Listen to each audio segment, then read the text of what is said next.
Chers frères et sœurs, la vidéo d'aujourd'hui revêt une importance particulière pour toute la communauté musulmane. Nous allons plonger ensemble dans l'histoire émouvante de la tombe bénie du prophète Mohammed. Il ne s'agit pas seulement de faits historiques, mais de récits qui touchent les cœurs et renforcent la foi. Beaucoup de musulmans ignorent encore certains détails concernant le lieu où repose le messager d'Allah, et ces récits nourrissent l'amour et le respect que nous portons à sa mémoire. Les derniers instants du prophète, un jour, alors qu'il célébrait la prière funéraire d'un de ses compagnons, le prophète bien-aimé ressentit une douleur intense à la tête.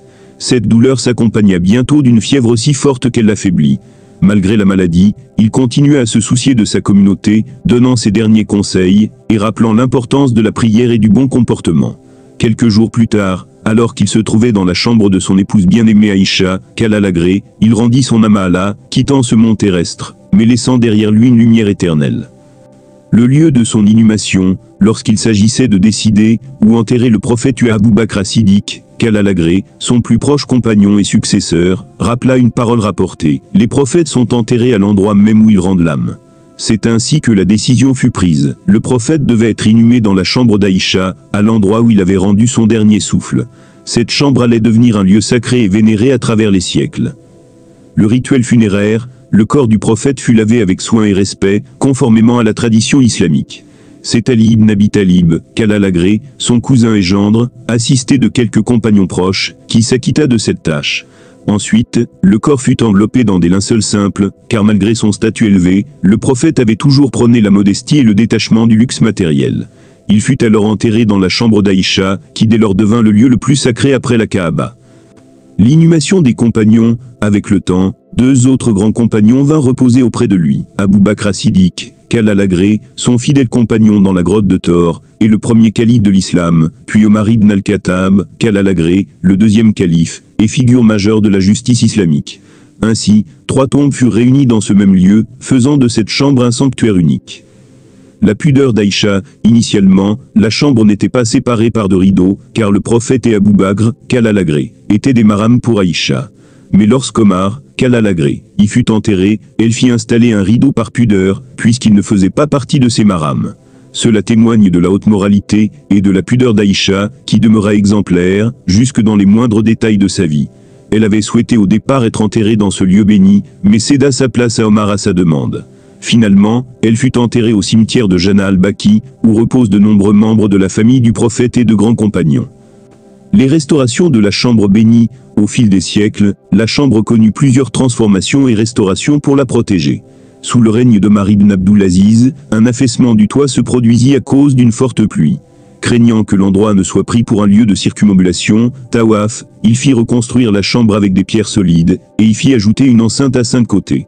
Cette forme inhabituelle avait pour objectif d'empêcher que les gens ne la confondent avec la Kaaba, et ne commencent à en faire le tour. Grâce à ces travaux, le lieu sacré fut préservé et protégé pour les générations futures. La coupole verte, symbole d'amour universel. La coupole verte qui domine aujourd'hui la mosquée du prophète à Médine, est bien plus qu'un simple élément architectural. Elle est devenue, au fil des siècles, un véritable symbole universel de l'amour et du respect des musulmans pour le messager d'Allah. Construite à l'origine au XIIIe siècle, elle a été restaurée et embellie à plusieurs reprises par différents califes et sultans. Sa couleur verte fut adoptée sous le règne du sultan ottoman Mahmoud II au XIXe siècle, et depuis lors, elle est restée un repère visuel et spirituel pour les pèlerins. Chaque musulman, en voyant cette coupole, ressent un élan de foi, et un attachement profond au prophète. Pourtant, malgré l'immense beauté de cette structure, personne ne peut accéder à la chambre bénie, qui se trouve en dessous. Les visiteurs doivent s'arrêter aux majestueuses grilles dorées, qui entourent le lieu sacré. Derrière ces grilles, plusieurs murs successifs ont été édifiés au fil du temps, et un tissu vert recouvre les parois, dissimulant totalement la vision des tombes. Ainsi, le secret de cette chambre reste préservé par la volonté divine. Le témoignage unique du IXe siècle de l'Hégire, dans toute l'histoire islamique, un seul témoignage direct a été rapporté concernant l'intérieur de la chambre bénie. Il remonte au IXe siècle de l'Hégire, XVe siècle grégorien. À cette époque, les murs intérieurs s'étaient fragilisés et nécessitaient une restauration. Un savant nommé Nouradin Abou al-Hassan supervisa les travaux. Il raconta que les murs de la chambre étaient faits de pierres noires semblables à celles de la Kaaba, sans porte ni fenêtre. En entrant, il fut frappé par un parfum d'une douceur et d'une pureté incomparables, qu'aucun encens ni aucune essence terrestre n'aurait pu produire. il observa que les tombes bénies du prophète d'Abou Bakr et d'Omar, qu'Allah les agrée, étaient simples, légèrement surélevées, recouvertes de terre ordinaire, sans ornement ni marbre. Ce témoignage unique est précieux, car depuis ce jour-là, il n'a plus jamais été permis à un être humain de pénétrer à nouveau dans cette chambre sacrée. Le mystère de l'ouverture au sommet de la coupole, un autre sujet qui a alimenté les discussions au fil des siècles, concerne l'ouverture visible au sommet de la coupole verte. Certains ont cru, à tort, qu'il s'agissait d'une tombe ou d'un signe mystérieux. Pourtant, les recherches historiques et les récits rapportés par les savants montrent une autre réalité. Cette ouverture correspond en fait à un passage ancien, laissé pour permettre à la pluie de tomber directement sur la tombe bénie. Selon un récit attribué à Aïcha, qu'Allah l'agrée, lors d'une période de sécheresse à Médine, elle conseilla aux habitants d'ouvrir un espace au-dessus de la tombe du prophète, afin que la pluie puisse descendre sans obstacle. Cet acte symbolisait la bénédiction et la miséricorde qu'Allah faisait descendre sur les habitants par l'intermédiaire de son messager. Après cette ouverture, les pluies furent abondantes, les récoltes prospérèrent, les animaux grossirent, et l'année fut connue sous le nom de Amalfat, l'année de la prospérité et de la victoire. La vérité sur la prétendue tombe au sommet, avec le temps, des rumeurs se sont répandues, certaines personnes affirmant qu'il y aurait une tombe au sommet de la coupole. Mais les savants et les historiens s'accordent à dire qu'il s'agit d'une simple légende. Aucun texte fiable, ni témoignage authentique, ne vient confirmer l'existence d'une tombe à cet endroit. En réalité, ce que l'on aperçoit est soit un élément d'aération, soit une structure architecturale conservée par respect de l'histoire. Les récits sérieux montrent clairement qu'il n'existe rien d'autre qu'une ouverture laissée jadis pour laisser passer la pluie, en mémoire de ce miracle attribué à l'époque d'Aïcha, qu'Allah l'agrée. Ainsi, après l'étude des sources et des témoignages fiables, la conclusion est limpide. Il n'existe aucune tombe au-dessus de la coupole verte.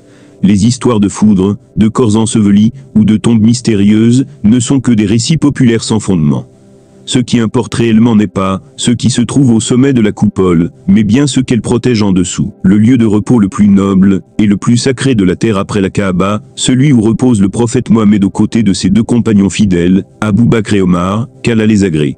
C'est ce secret, caché derrière les murs, les rideaux et les barrières, qui continue d'émouvoir des millions de cœurs à travers le monde, et de rappeler l'amour éternel que les musulmans portent à leur prophète.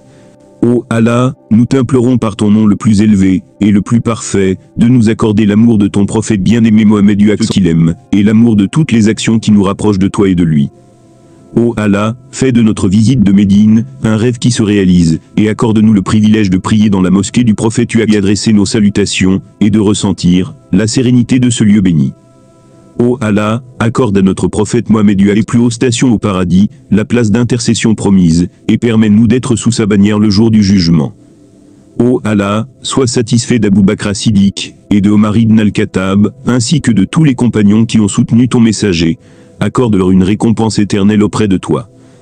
Ô Allah, accorde-nous une foi ferme, une sincérité pure, et une mort dans l'islam. Fais que nos cœurs reposent dans la lumière, que nos tombes soient des jardins du paradis, et que nous soyons réunis avec le prophète ses compagnons et les pieux serviteurs dans l'au-delà.